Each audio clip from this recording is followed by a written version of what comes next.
Qardaş, biz hələ girdən sakinəyik və hadisəni eşitdik.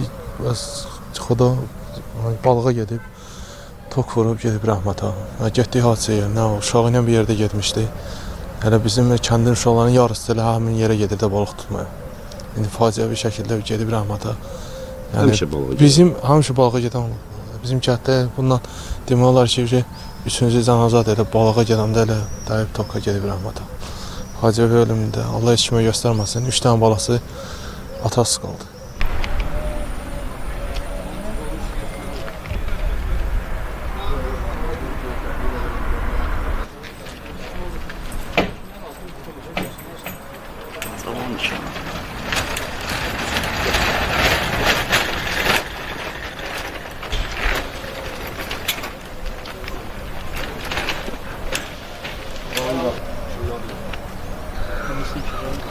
Yok yok aldım.